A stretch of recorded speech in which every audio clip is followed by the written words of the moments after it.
Aku ngadus dasare, Pak. Wah, jan bocah iki Candra Dimuka ki apa le? Candra Dimuka ya apa? Candra Dimuka ki neraka. Waduh. Ngapa salahku? Kowe sumpah kuwi mau. Ame sumpah kok.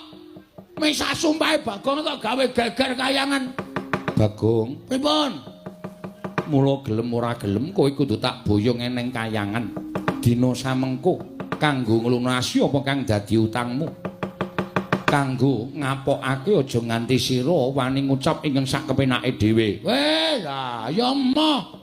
Yen kita ora gelem, kita bakal ulun ruda paripeksa.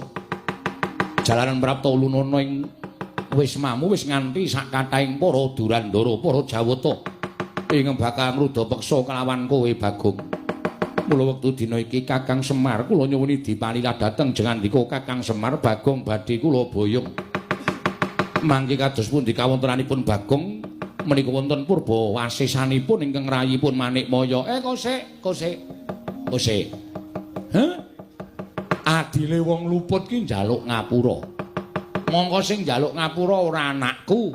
Sing makili bapakne njaluk ngapura ewadene adreng. Nggonmu kepengin boyong karo Bagong. Saiki ngene wae. Gandeng aku lek ku njaluk ngapura karo kowe ora wangsulan mbok tampa apa ora, aku tak nanting karo anakku. Bagong, pripun, Pak? Nek kowe digawa Bathara Guru ning kayangan sago apa ora? Sago.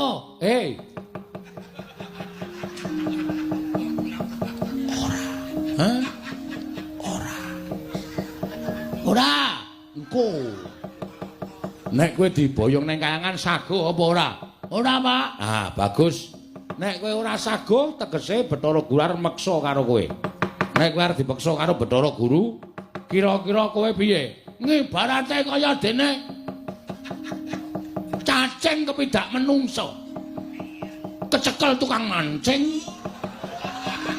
Dinggo umpan. Ora tekan gone kanggo nglawan ngomong wae. Cacing kepidak menungso ki ngolet. Butuh bales, Pak. Aku ki menungso.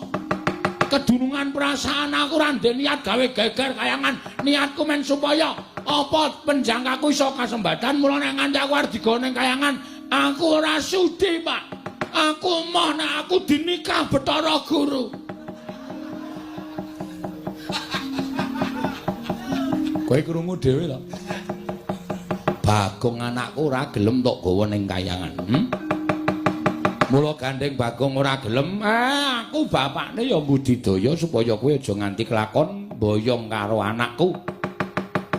Menawi ngaten kula nyuwun pangapunten menawi kula kedah wantun kalian Kakang Semar. Kowe iki wani karo aku ki jane wis ket biyen. Ming mergo mbok kowe nggunakake tata krama basa sing alus, ning jane Semar iso maca legetaning atimu aku wis iso maca. Kowe wiwit aku ijik mapan ning kayangan ki jane kowe sengit karo aku, mula aku tok setrakake kanthi cara tok wadul karo bapak Sang Hyang Bathara Tunggal. Aku mbok arani kepengin dadi dewaning para dewa, terus aku mbok fitnah. Kowe matur karo Sang Hyang Tunggal nek Semar karo utawa Esmaya karo Tejamaya do gelut padha rebutan kepengin dadi dewaning para dewa. Tumuli aku dihukum dening Sang Hyang Tunggal. Kon mangan pagering gunung jagat sisih wetan lan kon mangan pagering gunung jagat sisih kulon. Nganti bubrah ragaku kaya ngene tumuli aku mudhun ning kayangan. Terus panjangkamu kelakon dadi ratu ning para dewa. Janjane kowe iki ragil, ora duwe hak tumraping kayangan. Ning merga saka pokal gawemu nganti aku disingkirke saka kayangan. Ora merga kowe nduweni rasa gething keburu sengit karo Semar to, Hah? Bathara Guru ulun boyong nang kayangan. Cemplungke sapiteng. Luputan tumrap Semar Badranaya. Ayo ora, kowe wangsulan, ayo gage. Mula pendak-pendak kowe mudhun ning jagat, pendak-pendak kowe gawe srana. Kuwi mesti supaya kowe iso mateni karo Semar merga kowe iki rumangsa keganggu. Lemu dadi dewa ora tentrem, lemu dadi dewa ora jenak, mergo aku ijik urip ana ing jana loka. Mula kowe pendak-pendak gawe perkara. Kowe pendak-pendak mbibiti perkara karo Semar, sirmu lak ming kepengin jangka karo aku to. Kaya iki. kowe bakal mboyong karo Bagong. Kowe ngerti nek Bagong ki ayang-ayangane Semar. Nek nganti Bagong iso tok lebur ning kayangan kono, aku persasat ilang kekuatanku.